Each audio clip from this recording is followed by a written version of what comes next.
दिए मुनि नायक।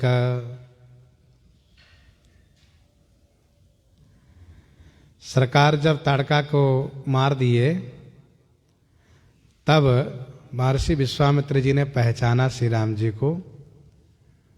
प्रश्न उठता है कि अयोध्या जी में तो महाराजा श्री चक्रवर्ती जी को डांट रहे थे कि मैं जानता हूँ, तुम्हारे गुरुजी जानते हैं, तुम नहीं जानते हो, तो कैसे भूल गए? इसका उत्तर यह है कि श्री राम जी जो रास्ते में बाल क्रीड़ा शुरू किए थे, इससे श्री विश्वामित्र जी भूल गए और अब पहचान गए। तो विद्या मंत्र रहस्य दिए मुनि नायक। मुनि नायक श्री विश्वामित्र जी श्री राम जी श्री लक्ष्मण जी को विद्या मंत्र का रहस्य प्रदान किए। मग लोगन के करत सुफल मन लोचन, गए कौशिक आश्रम ही विप्र भय मोचन। मग लोगन के करत सुफल मन लोचन, मग लोगन के करत सुफल मन लोचन। मगवासियों के लोचन और मन को सुफल करते हुए श्री विश्वामित्र जी महाराज श्री राम जी श्री लक्ष्मण जी को अपने आश्रम पर ले आए। विप्र भय मोचन, ब्राह्मण के भय को मोचन माने छुड़ाने वाले श्री राम जी श्री लक्ष्मण जी है। श्री राम जी जिस रास्ते से जाते हैं वहां के लोगों के मन और नेत्र दोनों सफल हो जाते हैं, सार्थक हो जाते हैं। मग लोगन के करत सुफल मन लोचन, मन और नेत्र हमारे आप में यही दोनों विशेष है। नेत्र है मंत्री, मन है राजा, ये दोनों खुश तो समझ लीजिए सब खुश है। मारी निशाचर निकर यज्ञ करवायो, अभय किए मुनि वृंद जगत जस गायो।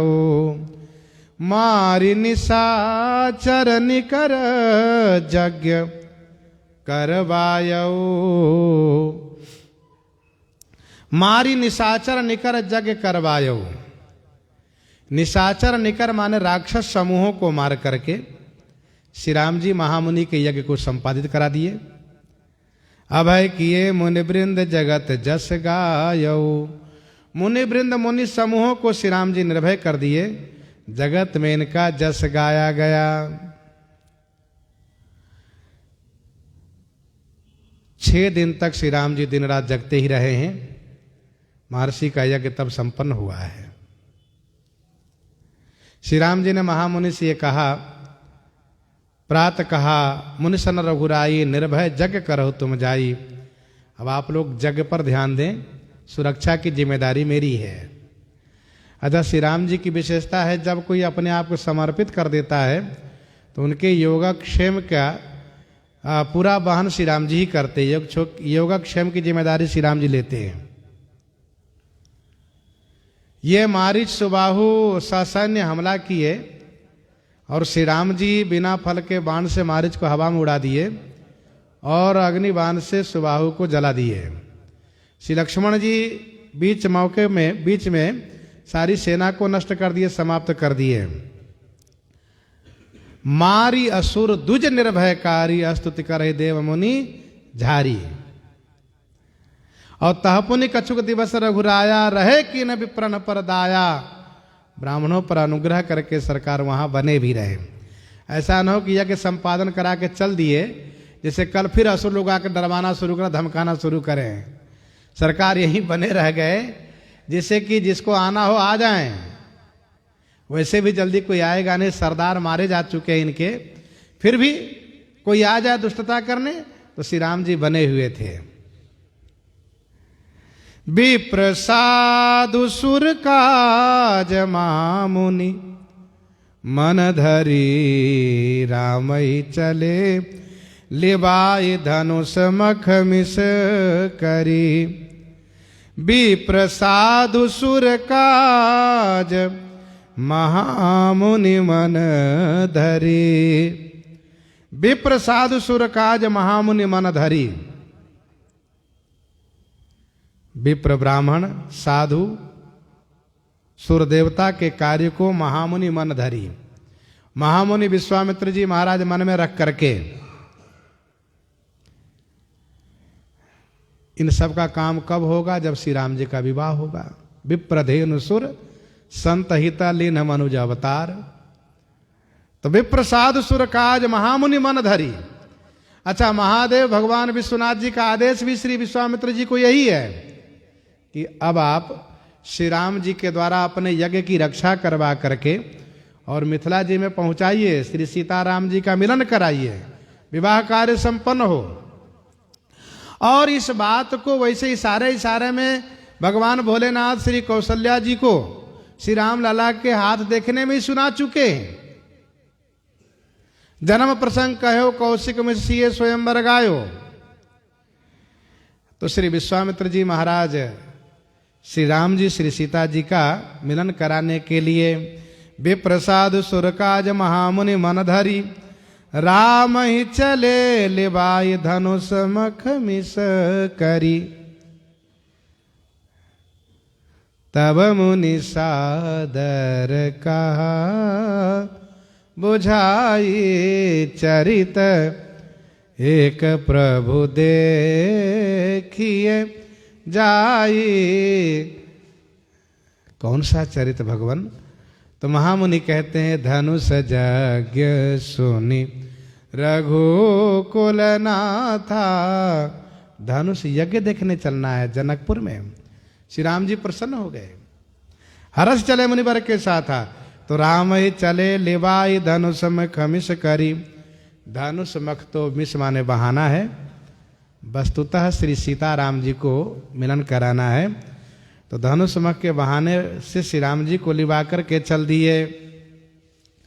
गौतम नारी उधारी पठई पति धाम ही। जनक नगर लई गयऊ महामुनि राम ही। गौतम नारी उधारी पठई पति धाम ही। गौतम नारी श्री अहिल्या जी का उद्धार करके उनको पति धाम भेज दिए। जनक नगर लय गयऊ महामुनि राम ही। फिर महामुनि श्री राम जी को श्री जनक जी के नगर में लिवा ले गए। गौतम नारी उद्धारी। मार्ग में ही श्री अहिल्या जी शिला रूप में पड़ी हुई थी पति के श्राप से। प्रबल पाप पति शाप दुसह दब दारुण जरनी जरी। कृपा सुधा सींची विबुध बेली ज्यों। फिर सुख फरनी फरी। परत पद पंकज ऋषि रवनी। भैय प्रगट रति दिव्य देह धरी। मानो त्रिभुवन छवि छवनी। तो श्री राम जी गुरु विश्वामित्र जी महाराज के कहने पर अपने चरण कमल के रस से उद्धार किए उनका। परसत पद पावन शोक न सावन प्रगट भई तप पुंज सही। गोस्वामी जी यहां स्पष्ट करते हैं कि पठई पति धाम ही। जो अति मन भावा सो वर पावा गई पति लोग आनंद भरी। श्री गौतम जी तपस्या कर रहे थे। वे भी तपस्या में ध्यान लगा के देख रहे थे कि अब श्री राम जी मेरी कुटिया में पधारने वाले हैं। तो श्री गौतम जी आकाश मार्ग से तुरंत अपनी कुटिया में आकर विराजित हो गए। कब? जब श्री अहिल्या जी का उद्धार श्री राम जी किए और श्री राम जी का दर्शन किए, अहिल्या जी के साथ उनकी पूजा किए और फिर प्रस्थान किए। गोस्वामी जी ने इस बात को केवट से कहलवाया। तुलसी जिनकी धूरी परसत अहिल्या तरी। गौतम सिधारे गृह गौनेसी लिवाई के।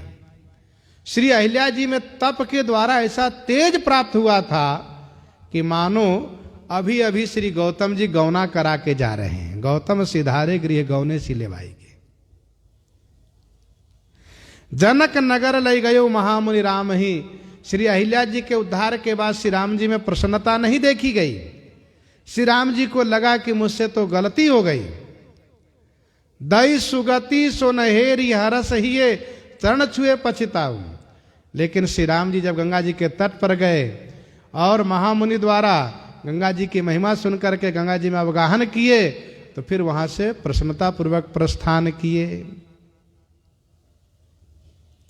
जनक नगर ले गयो महामुनि राम ही, लय गयो राम ही गाधी, सुवन बिलो के पुरहर से ही।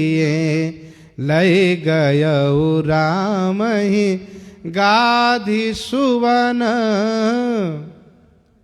लय गयो राम ही गाधी सुवन। गाधी महाराज के पुत्र श्री विश्वामित्र जी श्री राम जी को लेकर के जनकपुर में पहुंचे, तो श्री राम जी लक्ष्मण जी बिलोकीपुर हर से ही है। जनकपुर को देख करके श्री राम जी बड़े प्रसन्न हो गए। पुर रम्यता राम जब देखी, हर से अनुज समेत बिसेखी। खुश हो गए दोनों भाई। सुनि राव आगे लेन आयऊ, सचिव गुरु भूसुर लिए। सुनि राव आगे लेन आयऊ। राव महाराजा श्री मिथिलेश जी ने जैसे सुना कि विश्वामित्र महामुनि आए, समाचार मिथिलापति पाए। फिर तो संग सचिव सुचि भूरि भट, भूसुर बर गुरु ज्ञाति। चले मिलन मुनि नायक ही, मुदित राव यही भांति। संग में मंत्री गुरुजी ब्राह्मण को लेकर के महामुनि विश्वामित्र जी को सम्मान करने के लिए आए, लेने के लिए आए। नृप गहे पाए आशीष पाई, मान आदर अति किए। नृप गहे पाए आशीष पाई, नृप गहे पाए। महाराजा श्री मिथिलेश जी श्री विश्वामित्र जी के चरण में वंदन प्रणाम किए। महामुनि उनको आशीर्वाद दिए, बहुत सम्मान और आदर किए। किन्ह प्रणाम चरण धरि माथा, दीन शीश मुदित मुनि नाथा। कुशल प्रश्न कही बारा विश्वामित्र, नृप ही बैठा रहा, बहुत सम्मान दिए। तेही अवसर आए दो भाई, फिर तो अवलोके राम ही अनुभवत। मन ब्रह्म सुख सौगुन दिए, अवलोकी राम ही अनुभवत मन।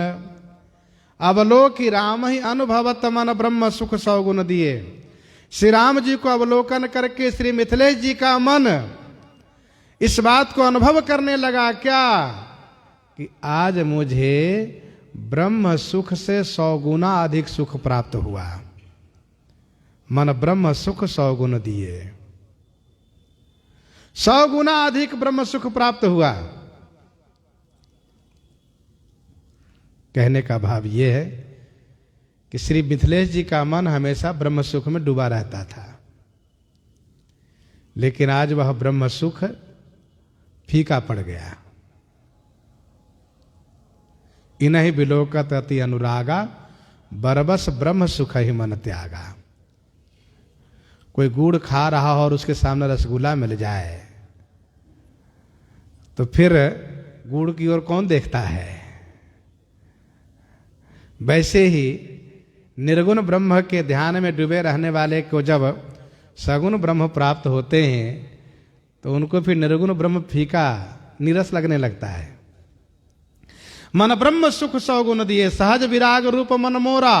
थकित होत जिमि चंद चकोरा, देखी मनोहर मूर्ति मन अनुरागेऊ। श्री राम लक्ष्मण की मनोहर मूर्ति देख करके मिथिलेश जी का मन अनुरक्त हो गया। मूर्ति मधुर मनोहर देखी, भयो विदेह विदेह बिसेखी। वे तो पहले से विदेह रहा करते थे, अब विशेष विदेह हो गए। पहले कुछ होश भी रहता था, बिल्कुल होश नहीं रहा। फिर तो करी विवेक धरि धीर, धैर्य धारण करना पड़ा इनको। बंधे उस स्नेह विदेह विराग विराग्यो, बंधे उस स्नेह विदेह। श्री विदेह राज जी स्नेह में बंध गए और बैराग को भी बैराग हो गया। विराग विराग्यो अर्थात श्री जनक जी से विराग निकलकर बाहर चला गया। क्यों? कहा यहां तो अनुराग ने डेरा डाल दिया, तो हम क्या करें यहां रह करके। अनुराग के सामने वैराग ठहर नहीं पाता है।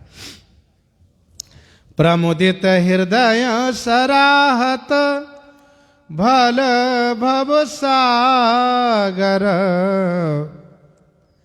प्रमुदित हृदय सराहत भल भव सागर, जहाँ उपजहि असमानिक विधि बड़नागर। प्रमुदित हृदय सराहत, श्री जनक जी महाराज का हृदय प्रमुदित हैं, प्रकर्षेण मुदित हैं। वह हृदय में प्रशंसा करते, वाह ये भवसागर तो बहुत अच्छा है हो।